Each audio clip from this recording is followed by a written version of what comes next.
৯ জানুয়ারি ২০২৬-এর ভারতীয় শেয়ার বাজারে আসলে কি হচ্ছিল বলুন তো? বাইরে থেকে দেখলে মনে হবে আর ৫টা দিনের মতোই একটা সাধারণ দিন, কিন্তু পর্দার আড়ালে ক্রেতা আর বিক্রেতাদের মধ্যে চলছিল এক জবরদস্ত দড়ি টানাটানির লড়াই। চলুন আজ এই টানাপোড়েনের গভীরে যাওয়া যাক। বাজার বিশেষজ্ঞরা দিনটাকে বোঝানোর জন্য একটা দারুণ শব্দ ব্যবহার করেছেন, ক্লান্তিকর উত্থান। এর মানেটা কি? মানে হলো বাজার তো ওপরে উঠেছে, কিন্তু এই ওঠাটা, জানেন, কোনো সহজ দৌড় ছিল না। রীতিমতো একটা কঠিন লড়াই করে এগোতে হয়েছে। তো এই লড়াইয়ের কারণগুলোতে যাওয়ার আগে চলুন আগে দিনের শেষে স্কোর কার্ডটা এক ঝলকে দেখে নিই। মানে প্রধান সূচকগুলো শেষমেশ কোথায় গিয়ে থামল। দেখুন, নিফটি, সেন্সেক্স, ব্যাংক নিফটি সবই কিন্তু সবুজে। মানে এক কথায় দিনটা বেশ ভালোই গেছে বলে মনে হচ্ছে, তাই না? কিন্তু আসল গল্পটা তো এই সংখ্যাগুলোর পেছনেই লুকিয়ে আছে। ওই যে বললাম দড়ি টানাটানির খেলা, তো চলুন প্রথমে সেই দলটার কথা বলি যারা বাজারকে নিচের দিকে, মানে লাল দাগের দিকে টেনে নিয়ে যাওয়ার জন্য আপ্রাণ চেষ্টা করছিল। এই নেতিবাচক চাপগুলো আসলে কি ছিল? মূলত তিনটে বড় কারণ ছিল, বুঝলেন, যা বাজারকে সারা দিন ধরে নিচের দিকে চাপ দিয়েছে। প্রথমটা হলো মুনাফা তুলে নেওয়ার একটা প্রবণতা, দ্বিতীয়ত ব্যাংকিং সেক্টর নিয়ে কিছু চিন্তা, আর ৩ নম্বর সামনেই বাজেট, তাই নিয়ে একটা হালকা দ্বিধা। ব্যাপারটা বেশ মনস্তাত্ত্বিক। দেখুন, নিফটি যেই না ২৪,৫০০ একটা বড়সড় লেভেলের কাছাকাছি যাচ্ছিল, বিনিয়োগকারীরা ভাবতে শুরু করলেন, আরে বেশ তো লাভ হয়েছে, এবার বিক্রি করে টাকাটা পকেটে পুরে নিই, কে জানে পরে যদি আবার দাম পড়ে যায়। এই যে সেল অন রাইজের মানসিকতা, এটাই বাজারকে ওপরে উঠতে দিচ্ছিল না। আর একটা বড় চিন্তা ছিল বাজারের সবথেকে বড় চালিকা শক্তি, মানে ব্যাংকিং সেক্টরকে নিয়ে।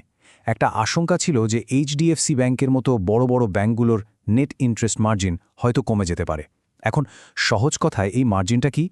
ব্যাংক লোন দিয়ে যা আয় করে আর আমানতের ওপর যা সুদ দেয় তার মধ্যেকার পার্থক্য। তো এই লাভের হার কমে যাওয়ার ভয়টা বিনিয়োগকারীদের মধ্যে ছড়িয়ে পড়েছিল, আর তার সরাসরি প্রভাব পড়েছিল ব্যাংক নিফটির ওপর। আচ্ছা, তো এই গেল একদিকের কথা। এবার দড়ি টানাটানির অন্য দলটার দিকে তাকানো যাক, সেই পজিটিভ শক্তিগুলো যারা শুধু লড়াই করেনি, দিনের শেষে কিন্তু খেলাটা জিতিয়েও দিয়েছে। দিনের আসল হিরো ছিল কিন্তু আইটি সেক্টর, বিশেষ করে টিসিএস আর ইনফোসিসের মতো কোম্পানিগুলো। তার সাথে দোসর হিসেবে ছিল বিদেশি বিনিয়োগকারীদের থেকে আসা বিপুল টাকা। আর হ্যাঁ, রিলায়েন্স আর আদানির মতো গ্রিন এনার্জি স্টকগুলো নিয়েও একটা নতুন করে আশা তৈরি হয়েছিল। এই সংখ্যাটা দেখুন, ১,২৪০ কোটি টাকা। এই একটা সংখ্যায় কিন্তু দিনের গল্পটা অনেকটাই পাল্টে দিয়েছে। বিদেশি প্রাতিষ্ঠানিক বিনিয়োগকারীরা, মানে এফআইআইস, ঠিক এই পরিমাণ টাকার শেয়ার কিনেছেন। এই বিপুল কেনাকাটায় বিক্রির চাপটাকে একেবারে সামলে নিয়ে বাজারকে ঠেলে ওপরে তুলে দিয়েছে। তবে আমাদের বাজার কিন্তু এই লড়াইটা একা লড়েনি। বিশ্ব পরিস্থিতিও বলতে পারেন একটা সাপোর্টিং রোলে ছিল, যা বিনিয়োগকারীদের মনোবল অনেকটাই বাড়িয়ে দিয়েছিল। দুটো বড় ব্যাপার ছিল।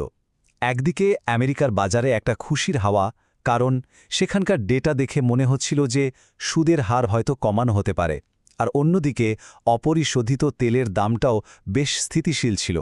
এতে আমাদের দেশে মুদ্রাস্ফীতির ভয়টা কিছুটা হলেও কম ছিল।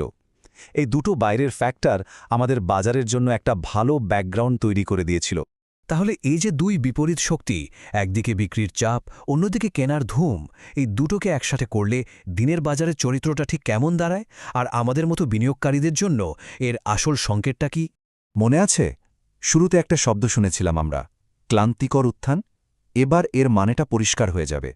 এর মানে হল বাজার ওপরে তো উঠছে, কিন্তু বিনিয়োগকারীদের মধ্যে সেই আগের মতো জোরালো আত্মবিশ্বাসটা নেই। শেয়ারের দাম বেশ চড়া, তাই সবাই একটু সাবধানে পা ফেলছে। বাজার যেন ওপরে উঠতে উঠতে রীতিমতো হাঁপিয়ে পড়ছে। সুতরাং গোটা দিনের মেজাজটাকে যদি দুটো শব্দে বলতে হয়, তাহলে সেটা হলো সাবধানী আশাবাদ। মানে বিনিয়োগকারীরা ভবিষ্যতের ব্যাপারে আশাবাদী, কিন্তু একই সাথে তারা খুব সতর্ক।